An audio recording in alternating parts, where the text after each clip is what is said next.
Hi, welcome to my channel. I don't care. I'm gonna do this in one take. I'm really excited. I'm not even done with the movie yet. I'm watching a documentary called, it's about exploitation movies, the history of exploitation movies. It's called American Grindhouse. And I want to talk about, I hope this is recording well. First, I want to talk, I want to talk about the topic of exploitation movies, but an interesting way in several different ways. Um, I was an aspiring filmmaker. I guess I still am, but I guess I'm still trying to get there. um, and I want to talk about cultural illiteracy. I want to talk about um, movie making in general and storytelling in general. I want to talk about these exploitation type of movie. I want to talk about history and so forth. All right, so let's get down to it. Um, what um, what is an exploitation movie? Well, I guess I would define it as a movie that. Sorry, my hair. I didn't even. I should do haircut better. But anyway, um, exploitation movie is considered low brow. I suppose it's a movie. You can probably look it up and find what exploitation movies are. I don't remember his name. The one who has become famous now, the filmmaker who's become famous for. There was a movie. He made a movie called Grindhouse, and then it was split up into. Um, um, Death Wish might be considered an exploitation movie. Um, the movies that take a concept and just run with it and risque and prurient, if I can pronounce that correctly, I would define the exploitation type of movie, as taking what's innate in us as storytellers and story viewers. It's just that they take some concept of it and they exploit it. All right. I think at the heart of, and please don't take this the wrong way, I mean it in the pure sense that drama, stories, storytelling are based around two concepts. Some people, call it what you will. Some people call it sex and violence. Some people call it, words I probably can't say on YouTube. But um, it's basically conflict, which would be the violence, and the I don't know if I'd be bleeped out or whatever. The S word, SX word, which I almost said anyway. um, it's the physical attraction. When you're in a movie theater, when you're watching a movie, it could be romantic love story, could be even very mainstream movies. There are those two elements. The violence could be psychological, it could be physical, it could be situational, dramatic. It's just tension. What I mean by violence is basically tension and conflict. And then the other element, the S word, I probably said already in this video anyway, but anyway, it could be very visual. It could be romantic. It's just some sort of attraction, like attraction between the sexes. And so those are the two elements. Now, you see this in probably almost every story that's been created.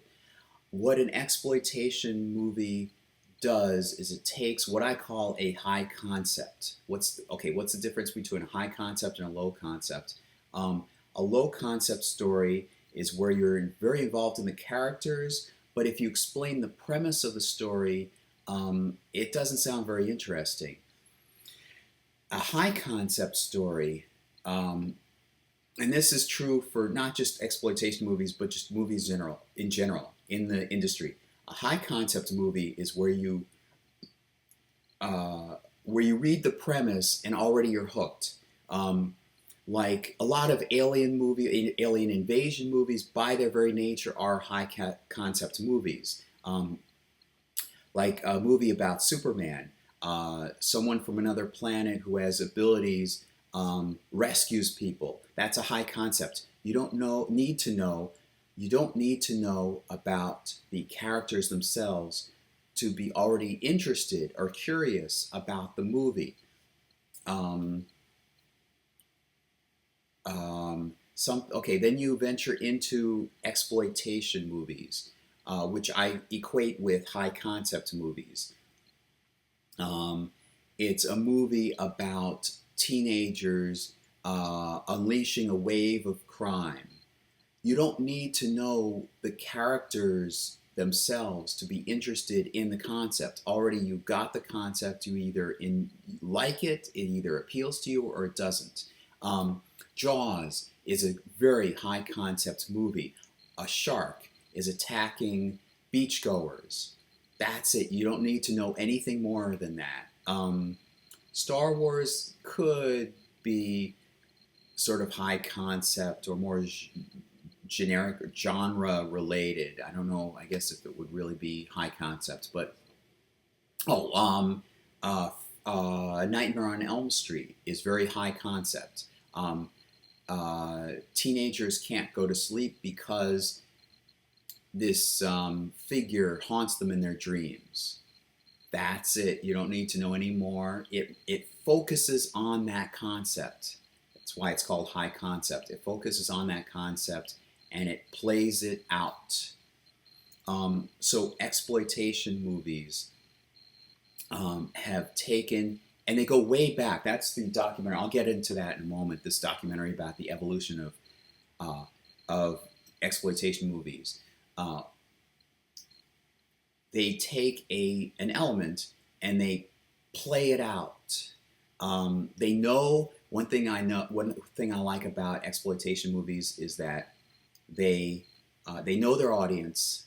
They're not trying to come across as very sophisticated necessarily. They know their audience.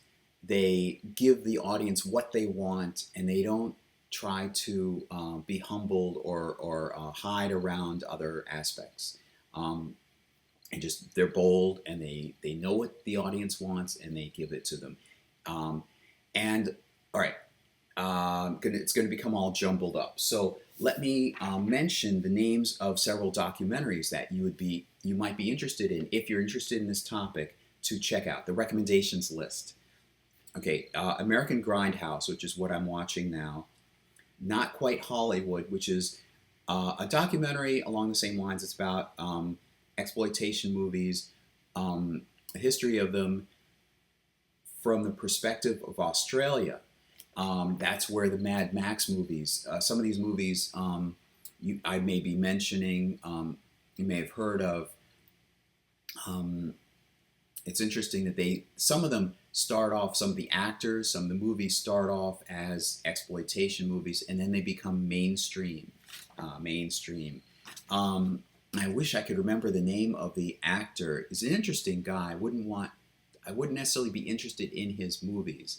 Oh my gosh, I'm blanking on it. I'll mention his name later on. Not Quite Hollywood focuses on Australia, the Australian exploitation movies, and Mad Max comes to mind, and Mel Gibson's career, starting off sort of either with Mad Max or when that was one of his early movies before becoming an American star and so forth. Electric Boogaloo is about a couple of filmmakers who bought out a failing movie company, and then became very much a powerhouse in terms of independent cinema. There's another documentary made about this company called The Go-Go Boys. And then there's another one called Machete Maidens Unleashed! which is also about exploitation movies, um, but those that were made in the Philippines. You should know, if you don't know already, there's a filmmaker, there was a filmmaker, Roger Corman. I should mention a number of movies he's made. He was known for making cheap movies very quickly. I should also mention, before that, I should mention um, Ed Wood, Edward D. Wood Jr. There's even a Tim Burton movie called Ed Wood, which is a biopic of Ed Wood, which focused on a certain period of time. I like when biopics don't cover an entire life of somebody. You should really focus on what made that particular person, that real life historical person, worthy of attention. Pick some interesting aspect of his life. So Ed Wood, what the movie Ed Wood does is it took his specific filmmaking's rise to success. It didn't cover the later part where he goes into other kinds of movies. The what people might call some people call the degradation movie era of his. But it ends on a high note. That's nice.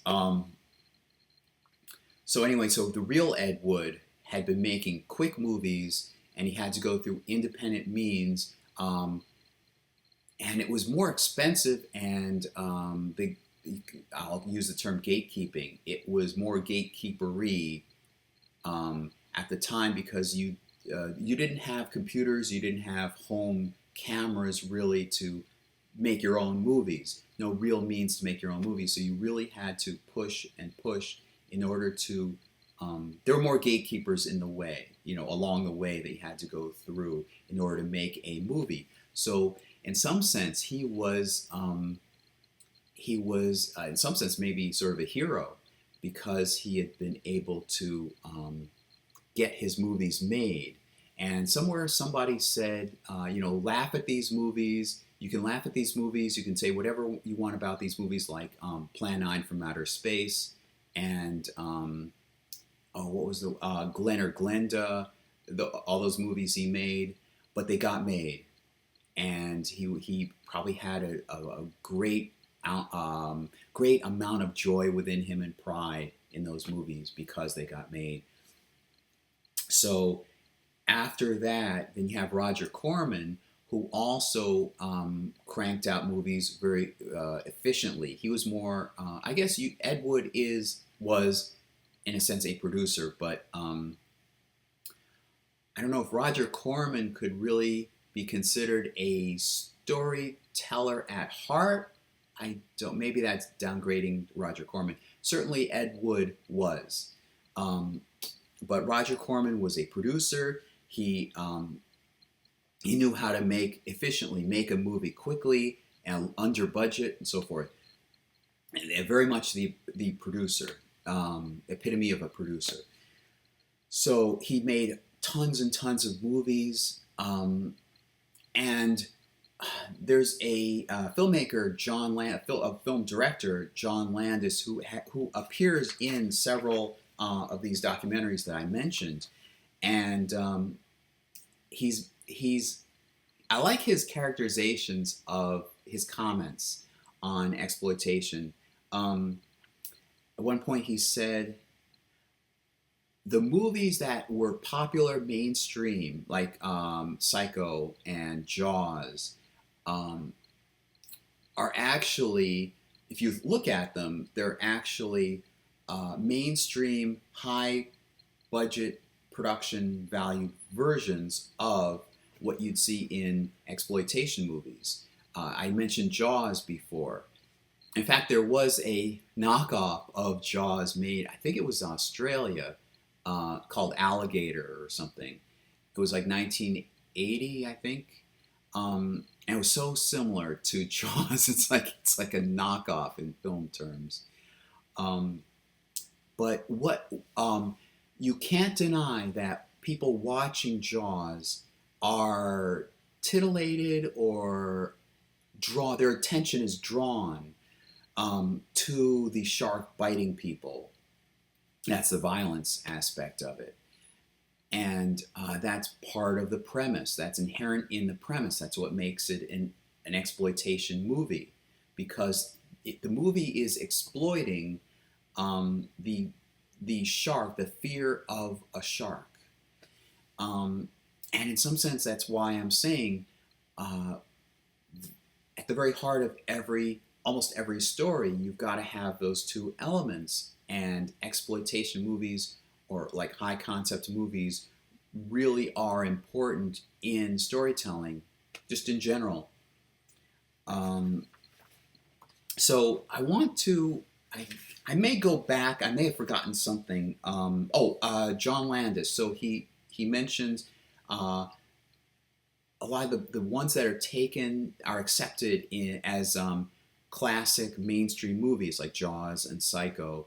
Um, Use similar elements that were already being used in exploitation movies. It's just that exploitation movies have um, that that characteristic. Like, people think of them as lowbrow or disgusting, or you shouldn't watch exploitation movies, and yet they go and see Psycho and mainstream movies that have those similar elements. Um, and I may go back and talk about, I may have things I've forgotten, but I want to move on to the cultural illiteracy aspect. I was doing while I was watching American Grindhouse. American Grindhouse starts off very beginning. P.T. Barnum. If you don't know who P.T. Barnum he was a circus producer, so to speak. He would get I don't know how to say this in modern terms where I don't get struck on YouTube or run the risk of getting struck on YouTube. He would take people who are physically abnormal. I'll use it that way. Physically abnormal, and he would have a show, a traveling show of these people who are born with abnormalities. And it's interesting. It's controversial. It's interesting in that it was controversial. It still is, I guess, controversial. Some of these people who were in his traveling show became famous and well known. I mean, was it Tom Thumb? The one who went by the name Tom Thumb, him or somebody else even got to visit royalty, the king or queen of England or France, or some European royalty. And this is being paid lots of money to be in this show. And then there was an uprising in terms of activism, in terms of the statement, these people are being exploited. How dare you look at them and focus on their abnormalities? They're people. They're not just curiosities for people to look at. So then that and probably many other factors led to, and probably visual effects probably did this too, but just cutting them out of circuses at all. Now, of course, if you go to a circus, or if you go to a circus, you see people dressed up in costumes and faking abnormalities. I don't think there actually are people with abnormalities as part of these traveling shows anymore. But it's interesting. Like, from the point of view of somebody who has an abnormality, who is making a lot of money, and at that time probably making more money than they otherwise would have, are you exploiting them? They don't have to do very much. They have to travel with the circus producer, but they're making a lot of money. They don't have to do very much. Some of them, if they can become very famous, they could be famous in their own right and travel themselves and perhaps branch off and become famous, independently famous. Um, are they being exploited? Are they being taken advantage? I don't like to use the term exploitation in that context, especially when I'm doing this video. Um, are they being taken advantage of? I can see both sides. It depends on how they were treated and how much dignity they're given and respect, I'd say. Um, all right, so now I go back to the cultural, I'll go to the cultural literacy aspect of this video. As I'm watching this movie, it starts off at P.T. Barnum, and then when moved, the very first moment, it's like, I know, probably John Landis himself, somebody in the beginning of this documentary said, probably the moment a camera was developed, then the very next movie made, short little film made, was probably an exploitation film. And I could see it. Nosferatu, you could see as perhaps, which is based on the novel Dracula by Bram Stoker, one of my favorites. Although I also like Frankenstein too. Also called The Modern Prometheus, which I think is a better title. They show, at the beginning of this documentary, they show early short film shots, frames of people kissing and people doing various things, and that's also exploiting. You don't have to know about them as people. It's just a setup shot. It's a high concept. Two people kissing, or two people, or somebody with taking a gun, shooting the camera, or something like that.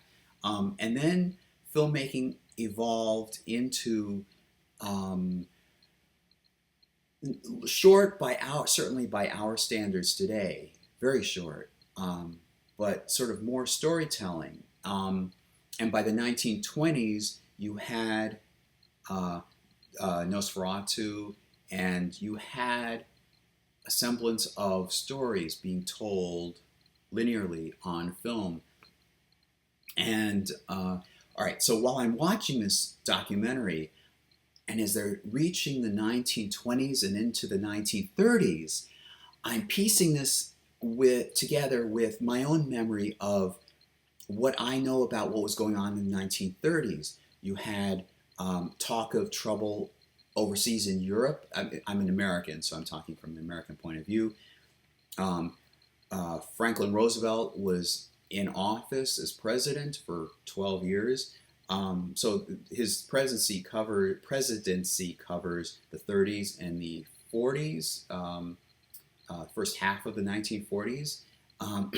Superman, the comic books, the whole concept of the comic book beginning was around 1938, 39. There was a flurry of comic books, and it's interesting. You had Superman, Batman, and Wonder Woman in that order, created in that order. You had lots of other comic book superheroes just flourishing around 1938 and onward. And you had, of course, the films that they're covering here. You had famous films like The Wizard of Oz and Gone with the Wind. And what I'm getting at is you have political events going on. You have movies which should not be ignored in terms of historical context. Sure, politics, political events, historical events are important to keep in mind too, but alongside that, you have entertainment, you have, well, I can't think at the moment what you have other than entertainment and historical events, but maybe foods or whatever. But I think those are the two primary things going on to have a real sense of what the times were like. I also want to say that society can easily later generations can easily fall prey to revisionism and rewriting of history. You need to know the era in order to, you need to get into the point of view of that era, of the mindset, the zeitgeist, so to speak, of the people living in that era. You know, and this also gets to cancel culture.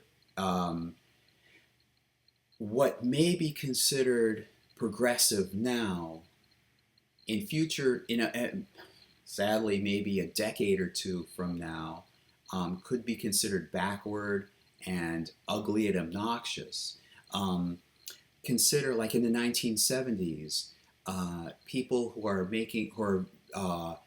making strides in terms of liberation for women, liberation for certain other races and nationalities. Um, they do things in certain ways that at the time in the late 60s and 70s would be considered progressive. They'd be left wing. They would be maybe marginalized in some circles. These pioneers and heroes in many people's eyes are being really hit hard, and really they have to sacrifice a lot and taking awfully big risks. Imagine those people, what they did, and then later on, a few decades later, people look back at it. They take one thing out of context or one action out of context, and that possibly could skew the life of a person. Um, I hope you can follow what I'm talking about. So don't put the context, don't put the zeitgeist and the mindset of a later generation onto an earlier generation when you're looking at that earlier generation. Simply understand where they're coming from and what motivates them and what their values are, and also take into, this is very important, take into account that they were pioneers. Don't take into account, sorry, they were pioneers. Please take into account that there was nothing before them. Somebody had to start somewhere. So anyway, so back sort of to the cultural illiteracy aspect of what I was doing when I was watching this American Grindhouse movie.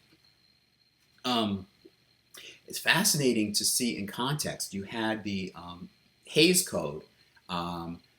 Mr. Haze, I don't remember his first name, had stepped in. Of course, I became a fan of screwball comedy, and when I was reading the history of screwball comedy, I would read about this and hear about this Haze Code.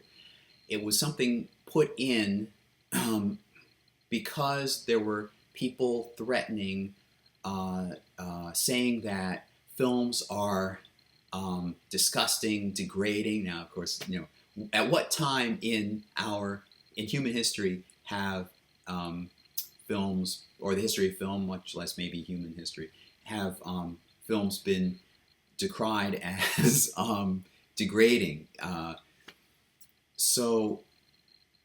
But especially at that time in the 1930s, 20s, I guess more like the 20s, because you had the Roaring 20s. That's what I mean by integrating this documentary about American Grindhouse, about grindhouse films and exploitation films with history itself. You have to also think of generations. There's an interesting book. I'll get back to my point in a moment, but I've got to mention there's an interesting set of books by two authors, Strauss and I'm blanking on the other person's name. Neil Howe, I believe his name is, and Strauss. I think the other one's name is William Strauss. Strauss and Neil Howe. Their concept is that you have four archetypal generations running concurrently during each epoch of time, and there are four epochs of time before it cycles through again. So in one epoch of time, you have a child generation, you have a young adult generation, you have an adult generation, you have an elder generation. And as each epoch, as time goes by, you move from one epoch to the next. So in moving, each generation ages and moves up. So the elder generation dies off, the adult generation moves up in the next epic. The adult generation moves to the elder generation, so forth. And so the cultural values change. And that's why in the 1980s, for example, I'm a Generation Xer. And when I think of the 1980s, I was a child at the time. So I am not, let me make sure I'm filming. Yes, it's still recording. Okay. So I think of rock and roll. I think of Saturday morning cartoons. I think of cereal. I think of movies that were out and so forth. An adult generation, and a generation who had been an adult during that 1980s period would probably be more focused on what was going on in politics, President Reagan, Iran-Contra, and other movies that were more adult. My movies would have been more like Flight of the Navigator, kids movies, although I did enjoy like Star Trek and adult movies, but they were movies that kids were more prone to watch, whereas I would not have been watching very adult, sophisticated dramas. They were not really interesting. They would not have interested me so much at the time. Given the choice between Saint Margot in Paris or I'm just making it up, Saint Margot in Paris versus Superman, I'm going to go see Superman. So, so my view of the 1980s is different than an adult living in the same time period. So as the epics move on, each generation grows up, but they retain some memory. So it's interesting when this is a mistake filmmakers can make or storytellers can make when they set a movie in a certain time period, like the 1960s, and you run the risk of, if you're doing this, you run the risk of characterizing the 1960s the way you think of them, as opposed to what the characters themselves would have been like at the time. Let me change this around. There's also a risk of, there's a good example, a very good example. If I, as a filmmaker, were doing a movie about kids, and I were doing a movie that's set now, I could run the risk. I could mistakenly imbue these characters, these kid characters, in a movie set now, with the values and in the music and so forth from when I was a kid. That happened. There's a TV series called Glee, which I liked it because, there was one episode called, I think, The Power of Madonna, and I was a Madonna fan, so that was what attracted me to it. But I liked the show. Nowadays, I'm more interested in watching more episodes of Fame. Please look up the TV series Fame. It was inspired by a movie of the same title. I wonder if there was a show before the movie. But anyway, there was a movie Fame, and then there was a TV series based on the movie. Happens a lot of times with TV series. So when I was watching Glee, I would be very alert and very excited when they would sing 1980s music. This is a TV show aired in 2000 something. I was very excited when they would when these characters would sing 1980s music. But when they would play something newer to them, like 2000 or 1990 something or other, I would first of all be unaware and unfamiliar with the music, and I would be feel turned off. So my attachment was to the 1980s, but I know it's irresponsible of me to want them to keep singing 1980s music, which to them is their their parents' generation music, and they would not be interested in. The audience would not, who may be the same age as they are, would not be interested in the music that I had grown up with, because just because they don't have that nostalgia. I guess it boils down to nostalgia. They don't have that. They weren't alive at that time. So anyway, let's put what I just said into this thing I'm talking about in terms of cultural literacy. Let's not have cultural illiteracy. It's fascinating watching American Grindhouse and these other documentaries, and placing and putting yourself in the context of what else was going on at the time that these movies were coming out. So I guess that's basically all I wanted to say. I don't want to make this video too long. Again, the documentaries that I recommend are American Grindhouse, which is basically the history of exploitation movies. Not Quite Hollywood, which is a variation on it, but done from an Australian point of view. Electric Boogaloo, which is about, I wish I could remember the name of the company. It's two Israeli filmmakers who bought out a film company and then did their own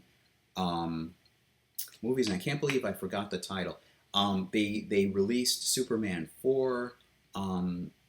They released a movie with Sylvester Stallone called Over the Top. Look up Electric Boogaloo. And also Machete Maidens Unleashed, which is primarily about Roger Corman, but other ones who were making exploitation films in the Philippines because it was cheaper, and there are other aspects and other reasons why it became visually interesting, for starters, to make films in the Philippines. It was cheaper, and they were able to get rights. They were able to film with the agreement of the Philippine government. But visually, it's something that American audiences had not seen before. Filipinos, Philippine actors. So another aspect, you have the S word, and you have violence in stories. You also need something that people are new to, that's fresh, very fresh and new. Those are the three aspects. Perhaps there are others, but I think those are the three primary aspects of filmmaking or storytelling. I guess I'll finish off with something I had intentionally started. I figured I would start this video with, but one of the early books when I was going to college, one of the early books I had read mentioned several aspects that you need in storytelling. Those two things I mentioned, something fresh and new, and you also need entertainment. There's also there's a theory of filmmaking essentially called Dramatica, and they mention four. The whole theory is built around fours. Four aspects. Let me see if I can remember. Drama, comedy, entertainment, and information. So you've got to hold. Entertain comes from a French word or Latin word. I tend to think it's French, meaning hold together, to hold you. Drama, which I think would go somewhat with violence, meaning conflict. Doesn't have to be physical. It doesn't have to be degrading. It doesn't have to be blood and gore, although it could be. Just has to have some kind of confrontation and conflict. comedy, elements of humor. You have uh, entertainment, thrills, and spectacle, and visuals. Um, for example, Star Trek plays on those different levels. You have great drama and conflict. You have elements of comedy.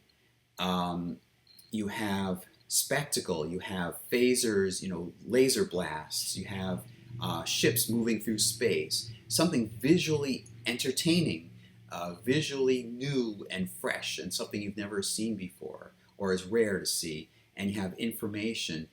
You're being informed about new things about the character's backstory. You're learning about what they're tackling. You're learning about sharks. You're learning about spaceships. You're learning about how outer space works, stuff like that. So um, I'm almost out of breath now. I'm going to go back and finish the rest of watching American Grindhouse, and hope you have a good rest of your day, and I'll see you next time. Bye.